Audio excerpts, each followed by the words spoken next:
नमस्कार, आपके साथ मैं हूं गौरव अग्रवाल। आप देख रहे हैं देश का number 1 prime time show.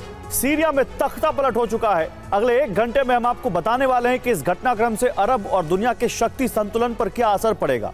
Syria में जो हुआ उसके पीछे वजहें क्या है। आज के इस शो में हमने Syria war zone live centre तैयार किया है, जहां मेरे सहयोगी निधि वासंदानी है। सबसे पहले जानते हैं कि सीरिया में आखिर हो क्या रहा है।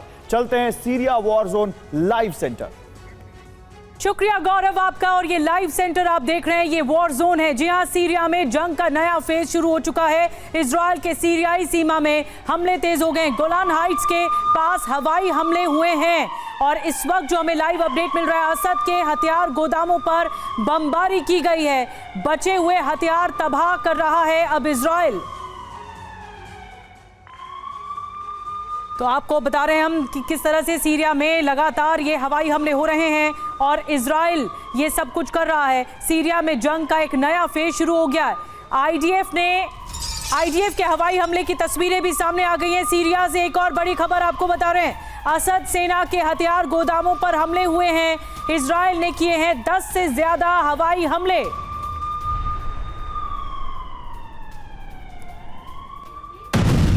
और जल्दी से वॉर जोन में लेटेस्ट अपडेट जो मिल रहा है, लाइव अपडेट मिल रहा है। एक और बड़ी खबर, सीरिया पर हमले की तैयारी में तुर्की है। एसडीएफ पर हमला करने वाला है तुर्की। टर्की के ऑपरेशन में एसएनए शामिल है। जी आपको बता दें, तुर्की विरोधी संगठन है सीरिया का एसडीएफ। तो आपको बता दें कि इजराइल ने 10 से ज्यादा हवाई हमले किए हैं और एक के बाद एक ताबड़तोड़ हमले किए जा रहे हैं। सीरिया पर हमले की तैयारी में अब तुर्की भी है।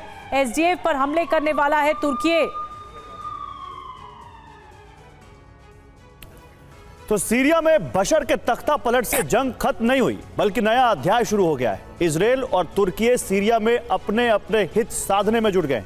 एसडीएफ पर तुर्की हमला कर रहा है और अपने बॉर्डर के नजदीक छोड़े गए हथियारों को इजराइल ध्वस्त करने में जुटा है, ताकि वो भविष्य में खतरा ना बन पाए। सीरिया के अस्थिर हालात से अरब में एक बड़ी जंग के समीकरण तैयार होने लगे। लेकिन सवाल यह है कि 12 वर्ष तक विद्रोहियों को दबा कर रखने वाले बशर अल असद के साथ ऐसा क्या हुआ कि 11-12 दिन में ही उनका तख्ता पलट हो गया। आखिर सीरिया की जंग में रूस ईरान की रणनीति कामयाब क्यों नहीं हुई और कैसे हालात विद्रोहियों के अनुकूल हो गए, इस रिपोर्ट में देखिए।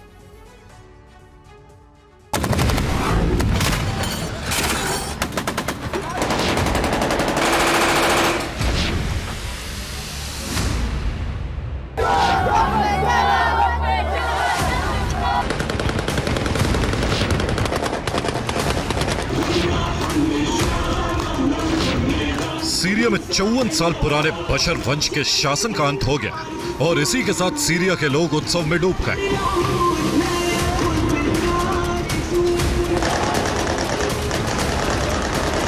सीरिया में बीते 9 दिन से विद्रोहियों की जंग जारी थी और इन 8 दिनों की जंग में बशर की सेना ने हथियार डाल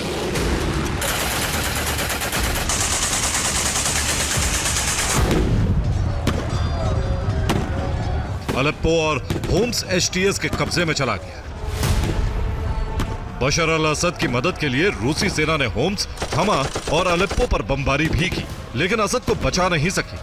इसके साथ ही भूमध्य सागर में तैनात रूसी नेवी की ताकत भी काम नहीं है।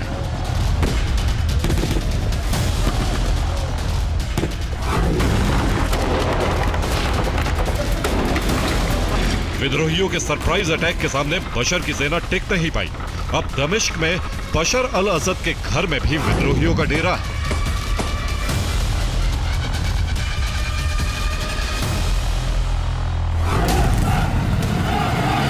सीरिया की राजधानी में अब विद्रोही नजर आ रहे हैं। अराजकता का माहौल।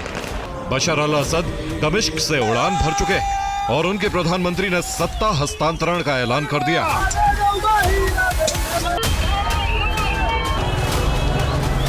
काजी अल जलाली ने कहा है कि वो विद्रोहियों के साथ समन्वय के लिए तैयार है।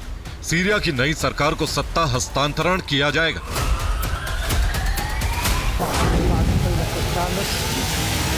सीरिया के पूर्व पीएम को विद्रोहियों ने नजरबंद कर लिया है। उनके घर के बाहर से तस्वीरें भी आई। सीरिया के सभी मीडिया हाउस पर विद्रोहियों का कब्जा हो चुका है।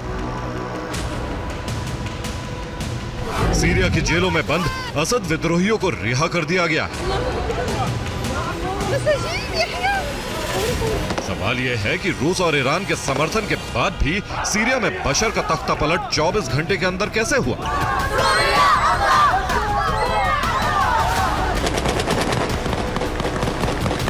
सीरिया के होम्स पर विद्रोहियों के कब्जे के साथ ही तख्ता पलट तय हो गया था।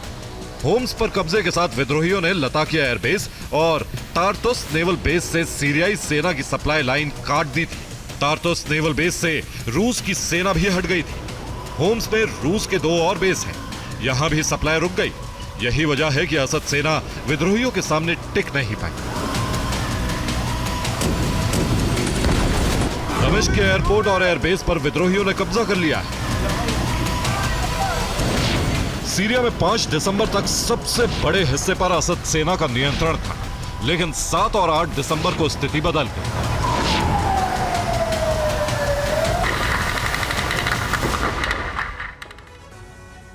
और 5 दिसंबर को सीरिया की जो स्थिति थी उसके मुताबिक तुर्की बॉर्डर से सटे इलाकों में तुर्की समर्थित फोर्सेस का कब्जा था।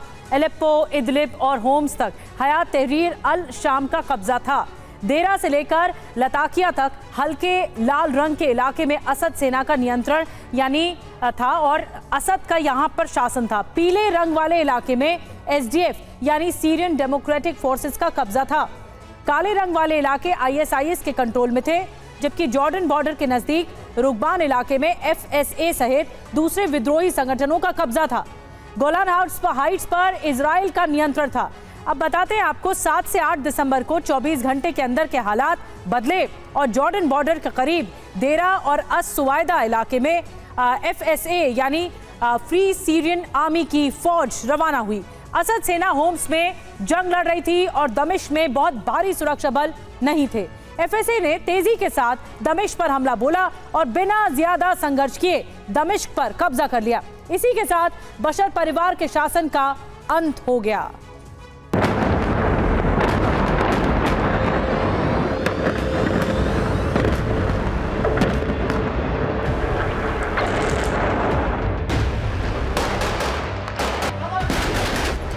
बशर अल असद ने संघर्ष के विरुद्ध 12 साल तक अपनी सत्ता बचाए रखी, लेकिन 30 नवंबर से 8 दिसंबर के बीच ऐसे हालात बने कि सब कुछ पलक झपकते ही हो गया।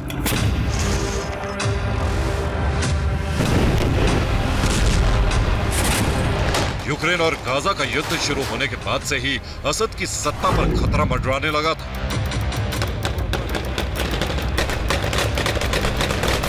और तख्ता पलट के आसार बनने लगे थे।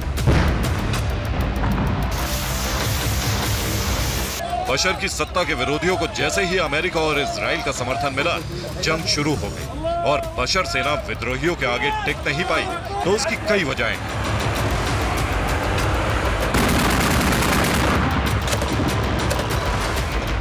बशर की सत्ता के अंत के 4 बड़े चेहरे। इन 4 चेहरों में पहला है रूस के राष्ट्रपति व्लादिमीर पुतिन, ईरान के supreme leader Ayatollah Ali Khamenei, Asad सरकार की आर्मी एसएए और खुद बशर अल असद। एक एक करके जानते हैं कि किसकी क्या भूमिका रही।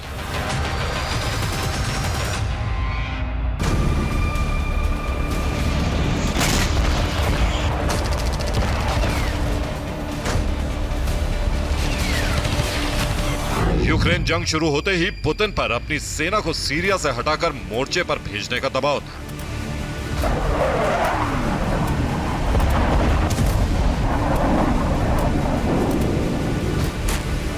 मॉस्को में 5000 सैनिकों, 3 स्क्वाड्रन SU-25 और long range S-300 defence system Syria से हटाकर यूक्रेन भेजे। इससे विद्रोही मजबूत स्थिति में आ गए। लेबनान युद्ध शुरू होते ही ईरान ने लेबनान पर फोकस किया। हिजबुल्लाह को सीरिया से हटाकर लेबनान जंग में भेजा गया। बशर की बड़ी सैन्य शक्ति खत्म हो गई है। बशर अल असद की सेना को युद्ध का अनुभव नहीं था। बशर सेना रूसी नेतृत्व और फायर पावर पर निर्भर थी। बशर के कमांडर ड्रग डीलिंग में व्यस्त थे। विद्रोहियों के आगे सेना टिक नहीं पाई। गरीबी के चलते बशर अल असद से जनता नाराज थी। बशर अल असद सिंथेटिक ड्रग बेचकर सालाना 20,500 करोड़ रुपए कमा रहे थे। जनता के लिए खाद्यान्न और ईंधन पर सब्सिडी खत्म कर दी गई थी।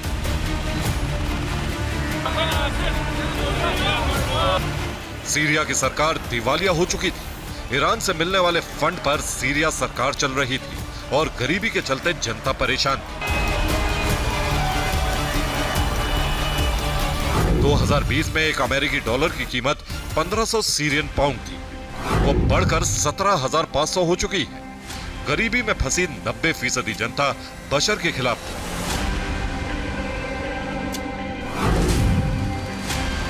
हालांकि आखिरी वक्त में बशर अल असद ने अमेरिका से भी मदद मांगी, लेकिन इजरायली हितों के चलते अमेरिका ने मदद नहीं की।